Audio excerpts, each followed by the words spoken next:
From the streets to the studio, from crisis to recovery, from awareness to action. Ask the Messengers. We bring you real talk about public health, addiction and recovery, and the issues that matter most in our communities. The message is hope. The message is change. Ask the Messengers begins now. Today on Ask the Messengers, we begin with powerful recovery stories and the facts that prove recovery is possible. Then, a replay of Dr. Marvin Cotton Jr.'s inspiring Prison to Purpose message. And we'll share a story from a previous Celebrate Recovery walk and to let you know about this year's upcoming event on Friday, September the 12th, that will be held again on beautiful Belle Isle in Detroit. This is Ask the Messengers, real people, real stories, real hope.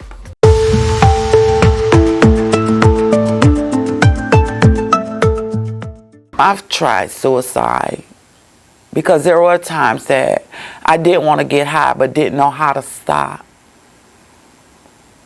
I could just remember walking up a street and just wanted to just run out in front of a bus. Couldn't tell nobody about it. The fear of being judged because I had been judged all my life, you know. And that was scary, you know, because I'm standing at the bus stop waiting on the bus to come up any street. And I just want to jump out in front of it. I think part of the thing that kept me from doing it was my children. I didn't want them to go without their mother because although mine was there, she still wasn't there. You know, I didn't want that for my kid. I've been around drugs and the lifestyle all my life, but my first experience with personally smoking crack was at the age of 13. I was with some friends I was going to school with, and we started hanging around a dude that they were making extra money with. They were making extra money by prostituting, selling his drugs, recruiting people. And this was around the era when people started wearing Adidas and starter jackets and things of that nature. And where I was raised, my grandmother and my grandparents weren't big on those things. People were dying for shoes and coats back then. But I still wanted to be like my friends I went to school with. So one day after school, I went with them and started selling drugs in the house, and I started using it. Went to prison, went to a center at the halfway house after serving 6.5 years, and didn't make it back to the center on time. Right. Thought I can go get one and go back. You know, I thought I'd been this long without it. I can go get one, and I can still go back to the center on time. I got a couple hours I can get high. I can't. I got to face my family, you know. They was rooting for me. They was happy. Everybody was there when I came home that day to get out. Wow, I felt like I had just let the world down. That was one of the most depressing things. I'm Jordan, and I'm a recovering addict. My addiction is opiates, heroin, and crack cocaine. As a kid, at the age of 9 years old, I got addicted to Xanax, Valium, and Vicodin Intense. The benzos were for my anxiety, and the Vicodin was for my dislocated disc in my lower back. I come from a 5-family home. My father was never a parent in my life. I had a stepfather that's a Detroit officer and a mother that was strung out also.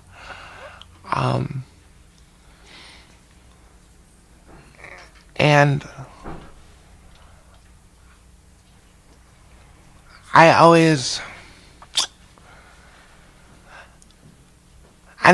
used to grow up in the program. I never thought that I was going to become an addict. My stepfather he's a Detroit officer, he used to bring home drugs when he raided houses and give it to me and my mother. It's been very trying for me. I never really had the love and respect of my family, and the drugs numbed that pain out, and that's what I like. At the age of 10 years old, I got introduced to heroin and crack on my 10th birthday, and it was the best feeling in the world.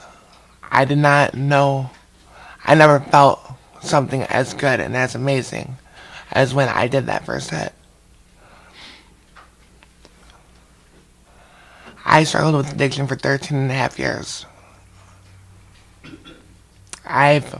Since the age of 19, I've been in numerous treatment facilities and recovery houses. I've been kicked out of every last one. Because I was homeless, I never wanted to get clean. I thought I did, but really all I wanted was a safe place to use. So my treatment stints didn't last but a couple days. I went to South Carolina last year, and I left because I owed too much money out to dealers. I didn't leave thinking that I was going to get clean. When I went to South Carolina, they didn't have anything that I was addicted to, so ended up smoking meth, because that's all they had. I stayed on that for a month, and then I found myself in recovery.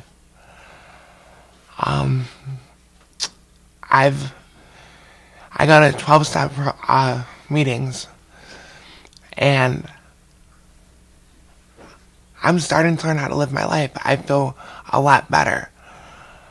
I've been off of my drug of choice for a year as of January 3rd. A year and a couple days.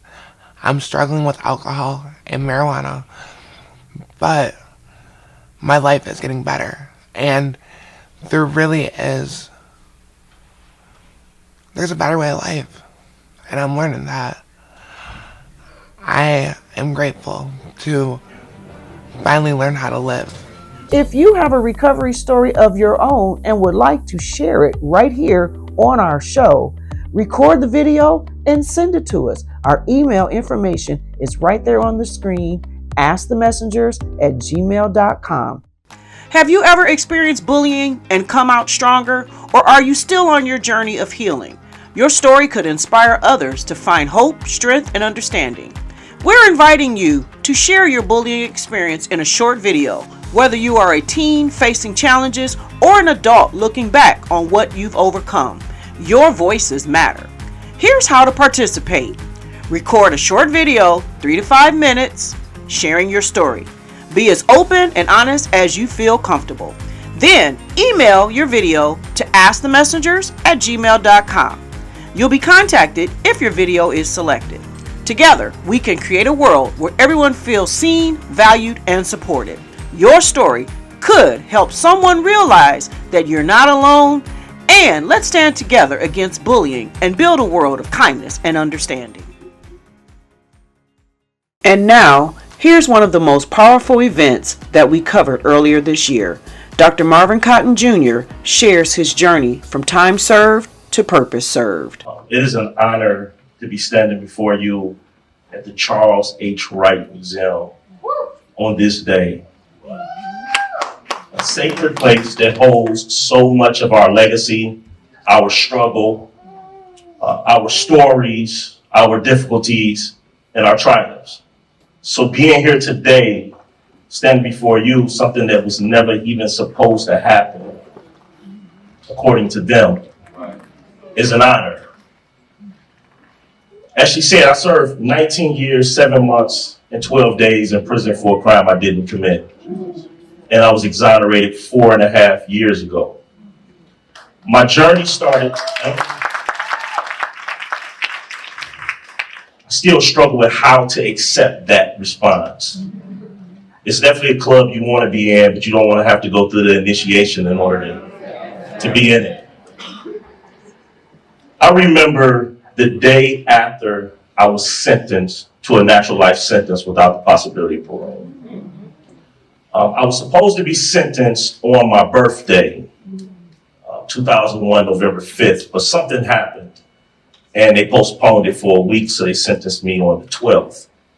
The way they do it in the county jail, after your trial, A few weeks later, sometimes a month or so later, you're sentenced, and the day after you're sentenced, they send you off, at that time, the Jackson quarantine, the infamous Jackson prison. I remember when they were getting ready to load us on a van, and your handcuffs is shackled around your waist, and you're shackled around your legs, and you also tethered to every other prisoner in front of you. I was the last man on the chain. So I was the last one in the van, the Wayne County Sheriff van. And I had a window seat, and the window was covered with like a gate that you have to kind of like look through. It's kind of foggy because you got 15, 20 guys in here. Everybody's breathing. They don't have any AC or any heat or anything going, so it's just like misty in there. But I remember that day, and I told myself one day I was going to tell this story. At that time, I had just learned how to read and write. But I knew on that day I was going to tell this story. Walking into prison, it's like walking into a funeral home. You have people walking around, living bodies, but it's a sense of death everywhere you look, especially within you because you're grieving the loss of your own life. When I was found guilty of something I didn't do, I died that day. And I felt it. It knocked everything out of me. Everything. And before I even got to that point, I was already in loss because I had lost all of my material stuff. I had lost relationships. A lot of people didn't answer the phone when they put them handcuffs on me. And still ain't answered the phone. Thankfully. I'm up now. So I was in a state of loss. My daughter was 2.5 years old. I was ripped out of my family, torn away from my community. My whole life had fallen apart. I was in debt. The lawyers, they sucked every dime that my family had. And I still was found guilty. Prison is a very volatile environment. Everything that you've heard about it is true. Yeah. And some. What you don't know about it is every day you're under attack in that environment. You're under attack every day. Not necessarily by the prisoners. That happens too every day. But you're under attack by the same system that had rolled over your life. Here I go through a system that had found me guilty of something I didn't do. Corrupt detectives set me up. Knowingly set me up. It wasn't a mistake. They did it because that's what they wanted to do. And they broke and bent every rule they could in order to make it happen. And they did it. And others that wasn't a part of it watched and said nothing. In fact, most people don't say anything until it happens to their family. And then they call me. Yeah. Or they call him. Or him. Or him. But wrongful convictions is America's dirty secret. It actually weighs on the very soul of America. This criminal justice system weighs on the very soul of America. And if there's ever to be redemption, America has to acknowledge that. Yeah. Prison is a hot environment. I think that's the best way to describe it. Hot heat. Because you're close to being like in a hell. And it's going to burn up everything in your life, including you, until you're a pile of ashes. But like Phoenix, where's she at? But like Phoenix, if you stay focused and endure, you can rise from the ashes. Like I've been blessed to be able to stand up after my wrongful conviction and get out here and actually do something.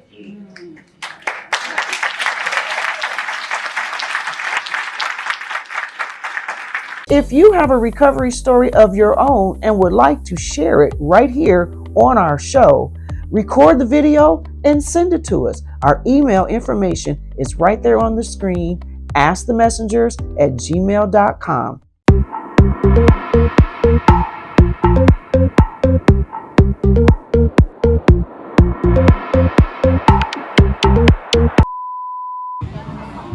How are you doing today? I'm good. How are you? I'm great, thank you. And what's your name? My name is Veronica. Hi, Veronica. So nice to meet you. What do you think about this event going on here today? I think it's a great thing. This is my first recovery event, and this is something I want to keep coming back to. I think it's really special to see everyone in recovery in it together. Are you a person in recovery? And if so, can you tell me a little bit about your story? Yes, I am in recovery. I'm actually currently 111 days sober. I'm in rehab right now. My story is I had a whole lot of trauma that I've dealt with, haven't really processed it fully, and I started using to escape my own reality. And for a long time, I have been searching for peace, tried to find it, but not the way that I was doing it. I got in trouble with the law, and that really sunk in for me to really changed my life. And I sat for a long time and then entered treatment, and I'm honestly the happiest I've ever been. So I'm so glad to hear that. So how has the using affected the relationship with your family and friends and the people around you? A lot of pushback. So right now I'm rebuilding trust. And I know it's going to take a little bit, but they are very supportive now, knowing that I am fighting for my own recovery. So I have a lot of support now than I ever have. So if there's anything you want to say to your family or friends or the people who love you and are there for you, you can look into the camera and say something to them. What would you say? I would tell my family I love you guys so much. You have been phenomenal for me. I could not have done it without you guys, so thank you. And your name is? My name is Ty Rose Flex. How long you been clean? I've been clean for 30 days. How does it feel? It feels wonderful. Is this your first recovery walk? Yes. What do you think about this event? I think it's well. I mean, I don't even got the words to describe it. I just feel so great to be able to be a part of something big like this. It's bigger than me. So, what are some of your goals in recovery? Well, my goal is to continue my recovery, and number one, to stay clean. How did your using affect your relationship with your family? Totally a lot. It took a lot. I lost all of it, and now I'm starting to get it back up again. You know what I mean? One day at a time. Okay, and is there anyone out there that you would like to make a direct amends to? If so, I want you to look straight into that camera and I want you to talk to that person.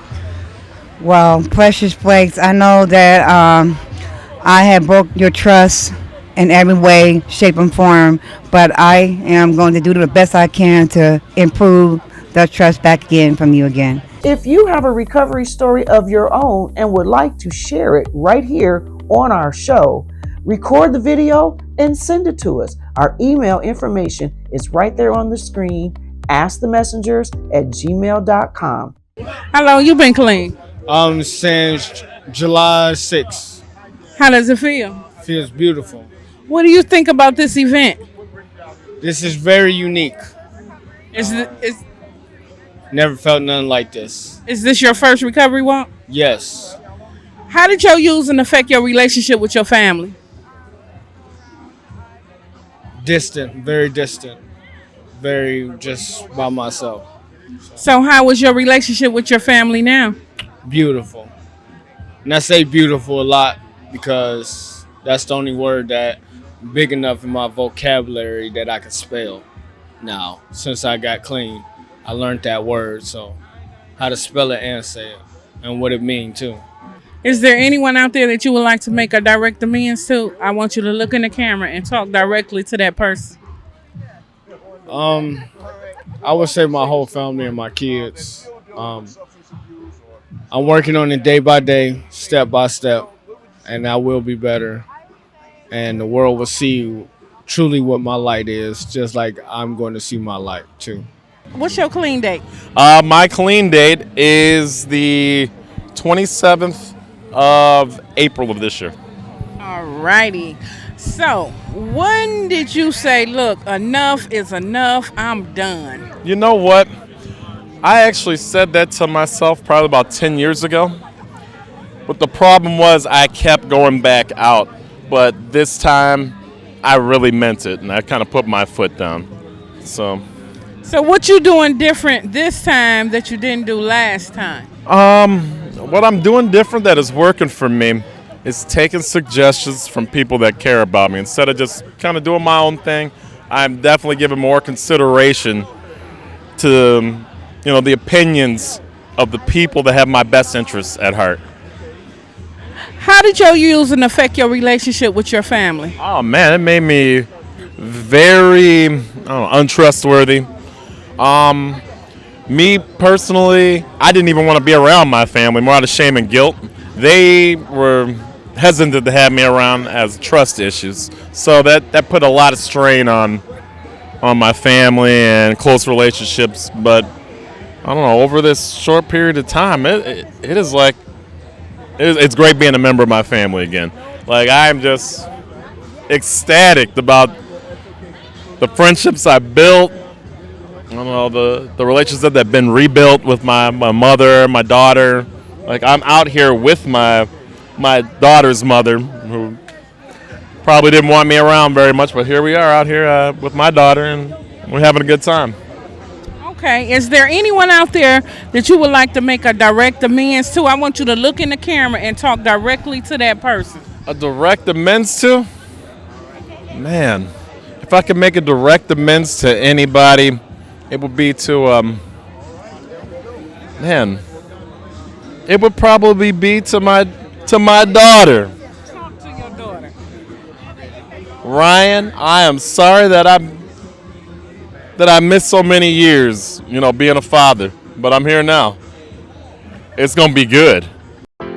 Would you like to help us save lives? You can do so by partnering with us here at Ask the Messengers by making a donation of any amount.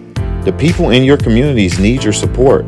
Help us extend our reach and impact more lives. Supporting our organization is as easy as a click of a button. Just visit our site shown on the screen from your phone or computer, where you will see a yellow donation button. Ask the Messengers is waiting on your partnership, and your community is waiting on you. If you prefer mailing your donations, send your check or money order payable to Ask the Messengers TV show and send it to 18400 Schaefer Highway, Detroit, Michigan 48235. Well, that concludes this week's episode of Ask the Messengers, and we're asking you to take a moment to subscribe to our YouTube channel, follow us on Facebook and Instagram. Thank you to our guests today, and we hope the information shared will be of some help to you, your family, and your community. Thank you for tuning in. Until next time, stay strong, stay kind, and keep standing for what's right. See you next time, right here on Ask the Messengers.